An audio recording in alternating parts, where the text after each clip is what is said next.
the First Lady and wife of the Presidents of the United States of America.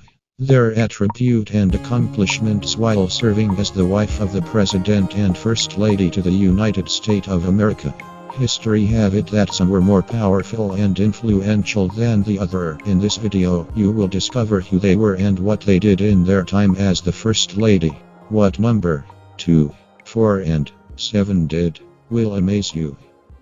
Please subscribe to my channel. Number 1, Martha Washington.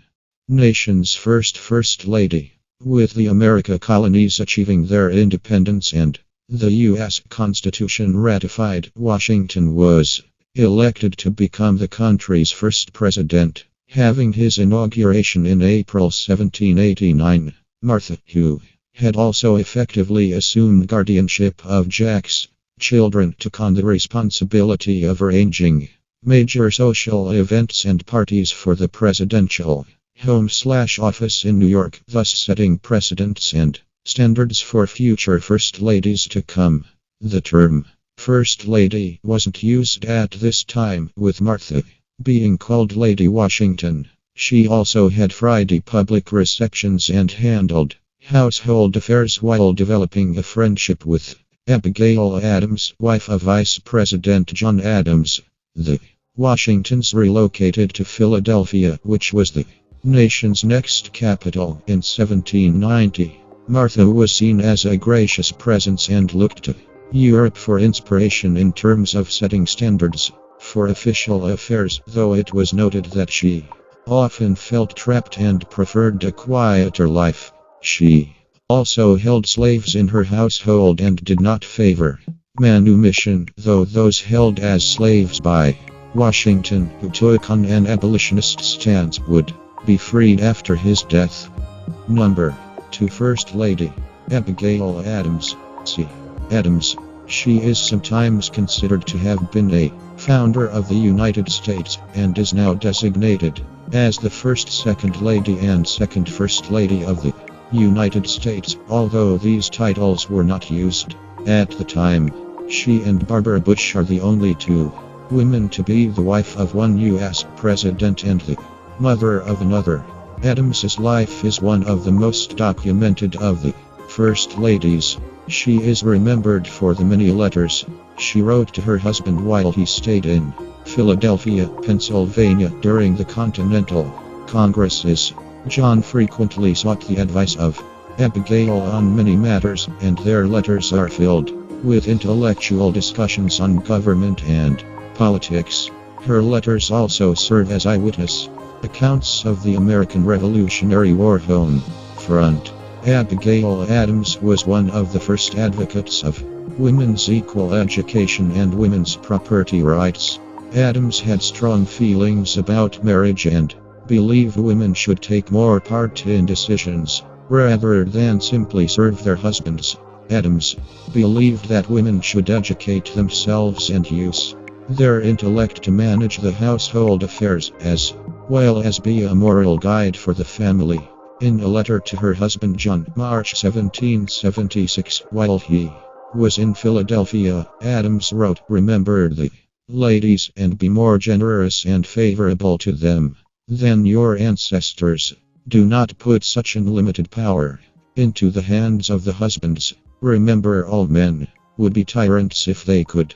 If particular care and attention is not paid to the ladies, we are determined to foment a rebellion and will not hold ourselves bound by any laws in which we have no voice or representation." Number 3, First Lady. Martha Wales Skelton. Martha Wales Skelton Jefferson. Widow of her first marriage, Martha Wales Skelton Jefferson was the wife of the third President of the United States, Thomas Jefferson. Dying of ill health during the Revolutionary War, she did not live to see her husband become president. Number 4, First Lady. Dolly Todd Madison. Dolly Payne Todd Madison. Dolly Payne Todd Madison, one of the best known and loved First Ladies, was the wife of James Madison, the fourth President of the United States, 1809-1817. Her iconic style and social presence boosted. Number 5. First Lady Elizabeth Courtwright. Her husband, Elizabeth Courtwright Monroe.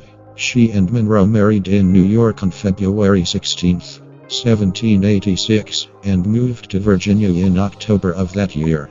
Elizabeth Monroe was a beautiful and elegant woman, but she was plagued throughout her life by poor health. Her approach to her role as First Lady was influenced by her experiences with the American and European diplomatic corps, and she brought a sense of greater formality to the Monroe-era White House. Number 6. First Lady Louisa Adams. Louisa Catherine Johnson Adams. Born in London, Louisa Catherine Johnson Adams was the wife of the 6th President, John Quincy Adams, 1825 to 1829. Louisa Catherine Adams, the first of America's first ladies to be born outside of the United States, did not come to this country until 4 years after she had married John Quincy Adams. Political enemies sometimes called her English. She was born in London to an English mother, Catherine Newt Johnson, but her father was American Joshua Johnson of Maryland, and he served as United States Consul after 1790. Number 7. First Lady Emily Donaldson. Emily Donaldson. First Lady Emily Donaldson undertook the role of First Lady as the niece of Andrew Jackson, the 7th President of the United States, who served in office from March 4, 1829 to March 4, 1837. The causes and accomplishments of Emily Donaldson were demonstrated in her support of her uncle and undertaking the social duties of the First Lady. Emily was a supporter of literacy and education, which she believed should be available to everyone. She was particularly interested in the education of girls. During her role as First Lady, Emily oversaw the addition of the North Portico of the White House in 1829, part of the White House rebuilding program, following the burning of Washington, D.C. during the War of 1812. Number 8. First Lady Maria Hose. Hannah VanBuren was the wife of the 8th President of the United States, Martin VanBuren. She died in 1819, before Martin VanBuren became president. He never remarried and was one of the few presidents to be unmarried while in office. During his term, his daughter-in-law, Angelica, performed the role of hostess of the White House and First Lady of the United States. Number 9. First Lady Anna Tuthill Harrison. Anna Tuthill Sims Harrison, wife of President William Henry Harrison and grandmother of President Benjamin Harrison, was First Lady during her husband's one-month term in 1841, holding the title for the shortest length of time. She was the first First Lady to be widowed while holding the title. Number 10. First Lady Leticia Tyler, first wife of John Tyler, was the First Lady of the United States from 1841 until her death in 1842. Julia Tyler was the second wife of John Tyler, who was the 10th President of the United States.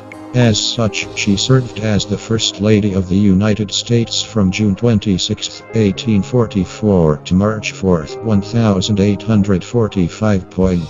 Leticia Tyler. Their 29-year marriage appears to have been a happy one. Leticia Tyler avoided the limelight during her husband's political rise, preferring domestic responsibilities to those of a public wife. During his congressional service, she remained in Virginia except for one visit to Washington during the winter of 1828-1829.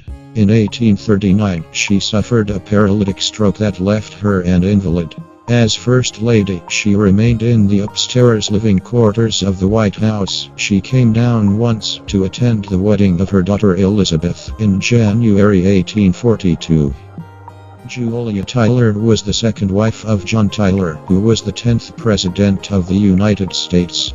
As such, she served as the First Lady of the United States from June 26, 1844 to March 4, 1845. Number 11. First Lady Sarah Polk. Sarah Childress Polk was the First Lady of the United States from 1845 to 1849. She was the wife of the 11th President of the United States, James K. Polk. Please don't forget to subscribe, like, and comment to my video.